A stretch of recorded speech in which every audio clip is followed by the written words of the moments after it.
What's the point of a model railroad anyway? Is it for running trains like this?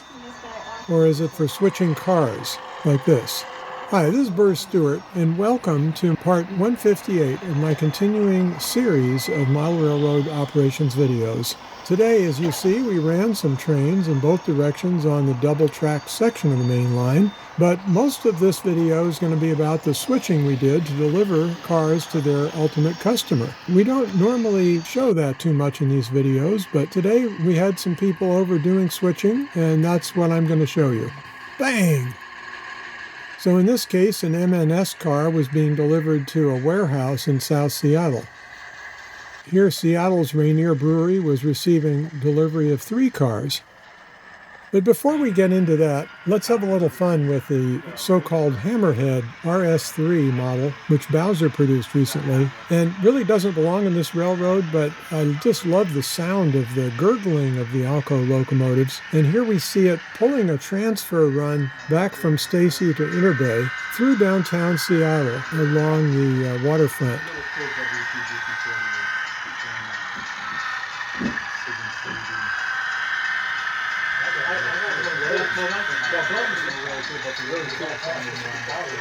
You can see they're crossing Vine Street, and it's already past Wall Street and heading towards Broad Street. This is a mix of cars. They're all headed north of South Seattle for one reason or another, and we'll see some of those deliveries here in a minute.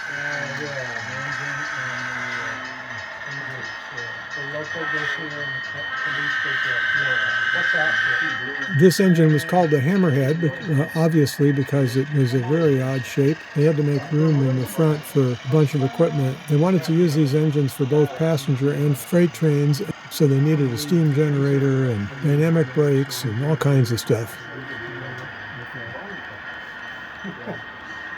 I'm just trying to think. Here we're pulling into the C track in Seattle's Inner Bay Yard with this long cut that we dragged over from South Seattle. Inner Bay is in the north part of downtown Seattle, I guess you could say, in between the Queen Anne and Magnolia neighborhoods. Oh yeah, I hate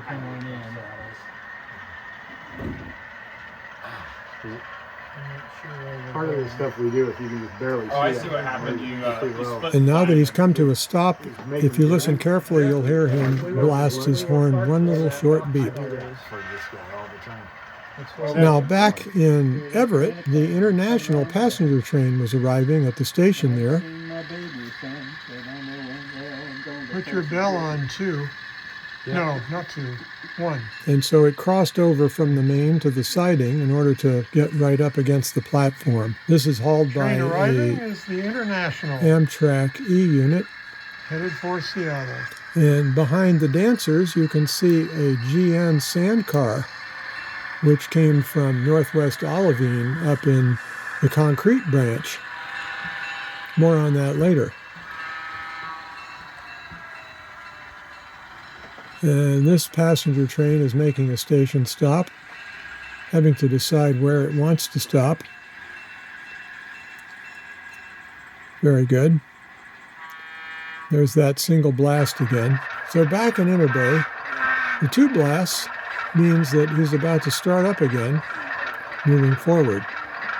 Although I believe the fat end of the engine was the rear, so we're really backing up.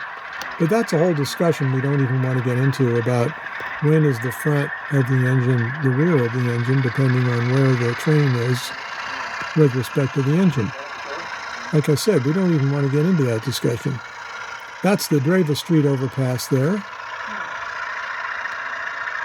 And we're getting a cool view of the engine and its cars pulling forward on the C track. There's a Boeing tool car that'll go on the jet job. And the empty wood chip car will go to Scott Paper up in Everett. Loaded in empty coal cars.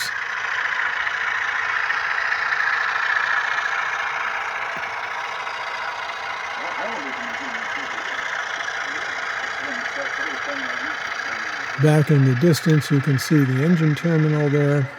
Mainly, I wanted you to hear this ALCO gurgling sound.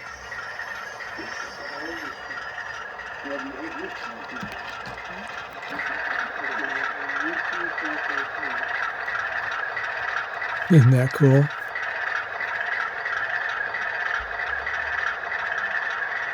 If you enjoy that ALCO sound and that gurgle, I've got a couple of other videos with ALCOs. One of them is a pair of Northern Pacific RS-3s. Look in the upper right-hand corner for the link to click to go see those other videos.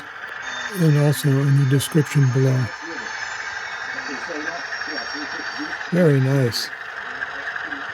You can't say I don't show you ALCO motive power occasionally on this channel.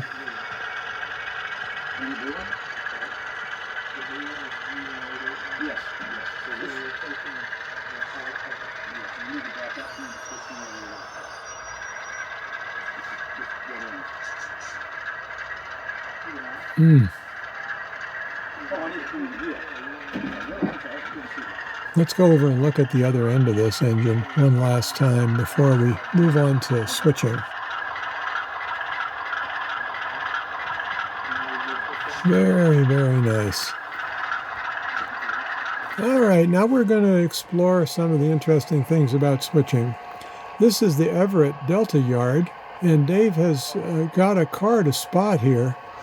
Just one of those tank cars, I believe, at this oil loading dock. This is a spot on the layout where the narrow gauge tank cars come in and transfer their oil to the standard gauge tank cars. Bob and Peel scratch built that dock, copying the Chama oil loading dock, which you have all probably seen pictures of if you haven't been to Chama. Did a really nice job on that.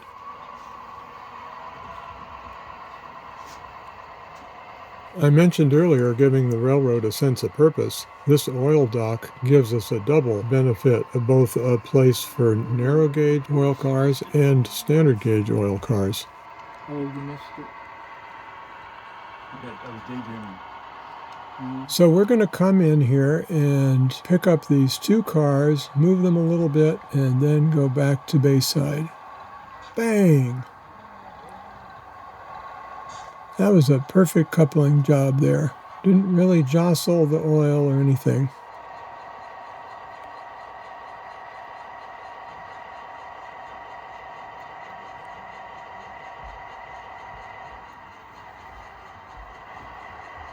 Very nice. Now that he's uncoupled this, what I want you to watch for is that he has to flip the switch back to the main. And model railroaders typically discharge off and flip the switch manually, but here he's stopping to let the brakeman get off the car and walk to the switch stand and flip it. See that? He stopped the train. Now the brakeman can get back on and he can go. You don't see that too much in model railroads. We try to do it here. So now we're in Argo yard, and our switcher is trying to deliver some cars to their ultimate customers.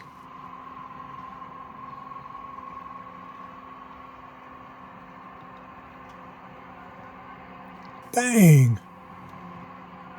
Oh, nice. Now these two cars are going over to a track we call the wharf, or Pier 10, and it's on the other side of the yard off to the right. So first we have to come out here and clear all these switches. Try it again. And there's a new squealer right by the engine there, so see if you can hear that in the background.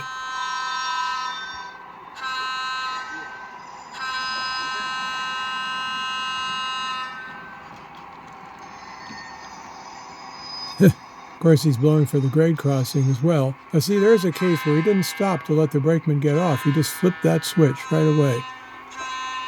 That's not the way to do it, but we do it all the time when we're in a big hurry, which for some reason we always seem to be in a hurry when we're running a model railroad, and I don't know why that is. It's some kind of human nature, but our goal is to slow it down and really enjoy it and have it really feel like it's a railroad in action.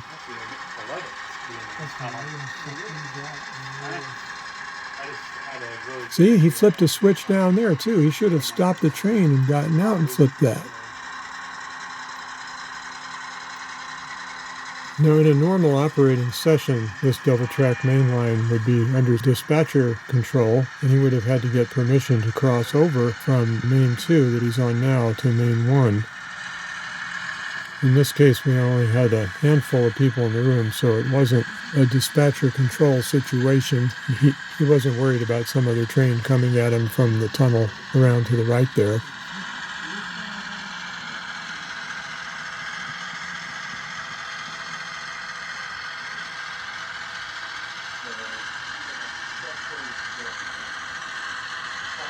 So there he is, spotting those two cars out on the wharf, which is right next to the edge of the layout there.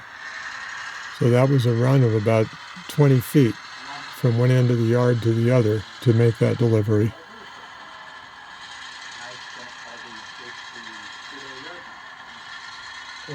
Clear this turnout here. Now, in the upper left, you can see the Rainier Brewery, which we'll be spotting some cars at in a minute. Of course, that's a different challenge getting in there because the lead for that track is on the back of the yard.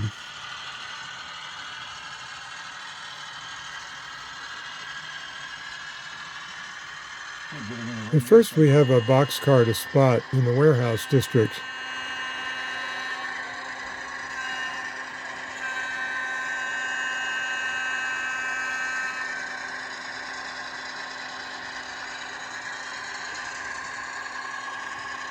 I'm not sure why the engine was hesitating like that. Take it easy. Bang! Hopefully the warehouse foreman was notified to get people out of that boxcar before the M&S car was spotted.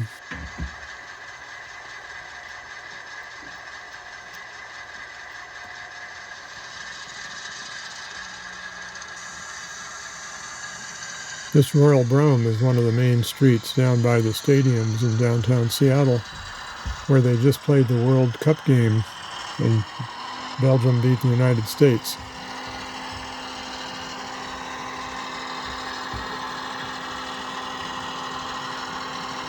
Now, if I remember right, these three cars that we have here are going down to the Rainier Brewery.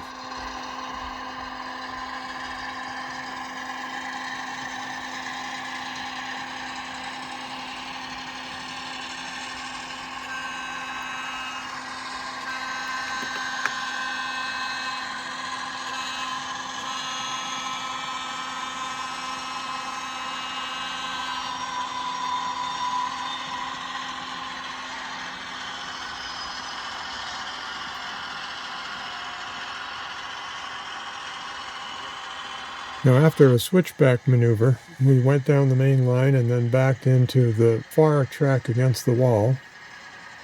And now we're shoving the cars into the brewery.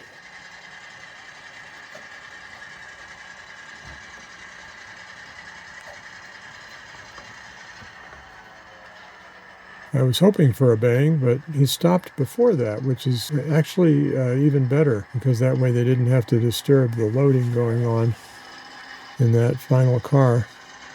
Might get all this done before it's quitting time. I am very happy. 3 toots means we're backing up. Did you see how he flipped that switch from a ground throw in the front of the yard? I put a little brass tube in there underneath the track and a throw rod so that you wouldn't have to reach all the way to the back of the yard in order to flip that switch. It would have been even better to put it out on the front fascia, but that would lead to confusion as well. Anyway, I was too lazy to do it that way.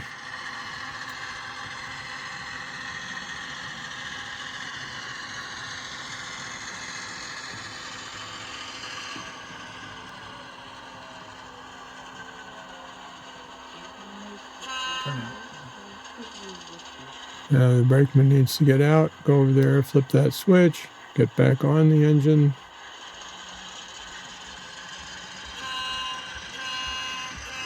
Three toots means we're going backwards.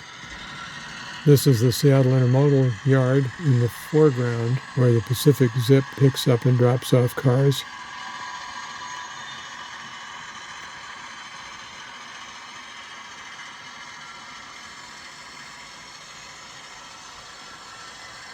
And there's a nice view of the yard.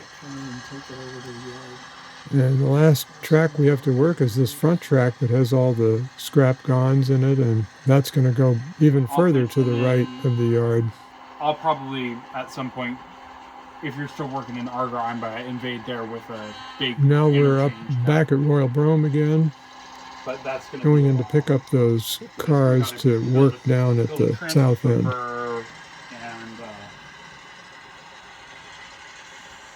You can see our M&S car that's been nicely spotted there against the wall.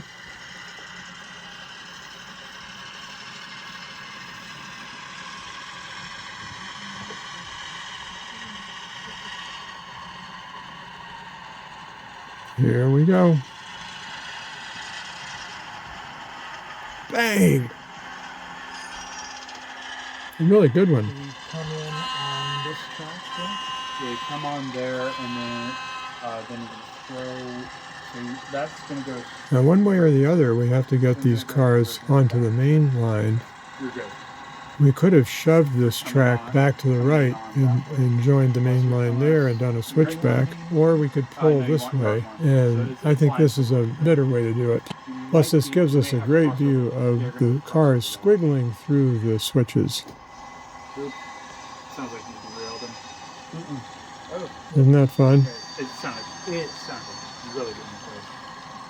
It was really close. Yeah, we think. And I'll sort you guys. You got me lined in for one? Yeah, I got you lined in for one, and then if you just go back out through the main or just stay at the top because I'm And where are we? Well, it turns out those loaded scrap gonds and these cement hoppers are being sent elsewhere, and so this is a transfer back to the main Stacy Street yard. Yeah, with the Just the transformer. fours. Yeah. And after dropping those cars over on the left side of the yard, the switchers come back to pick up another cut to take back over to Argo.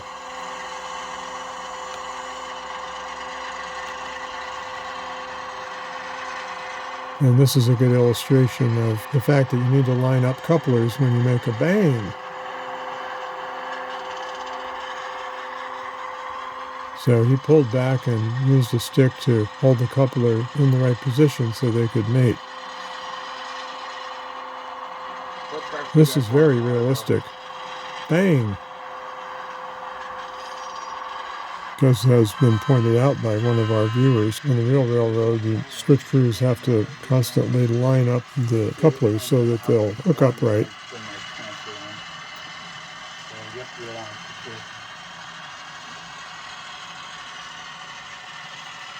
You can see that GM sky blue hopper car on the left was the one on the end of the cut that we just dragged over here a few minutes ago.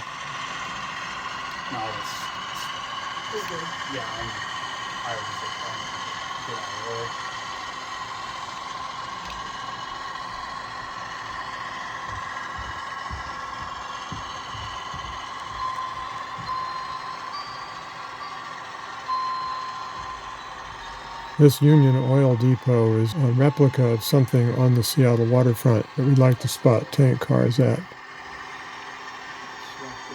So a little while later, the BN switcher hauled some cars that had been dropped off by the Union Pacific back into the Stacy Street yard. He decided to push them.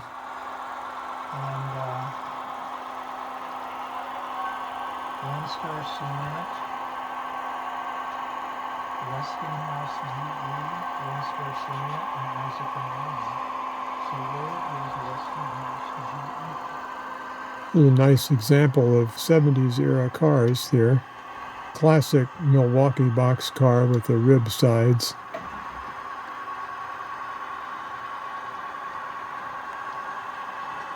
A high cube UP.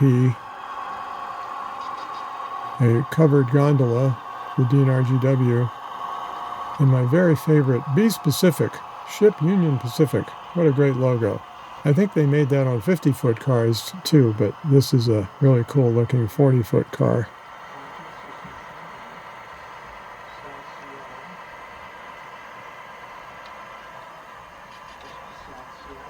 So maybe it just goes on this track.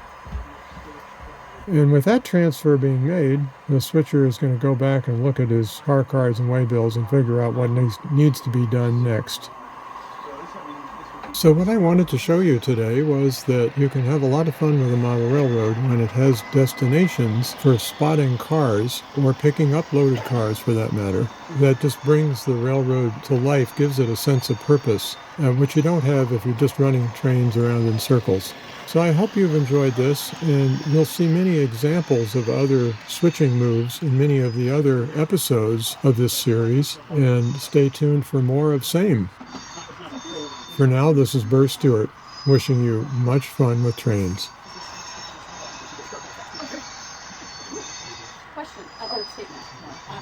This was not fully put, it was onto the main, so I just put it off so I could actually,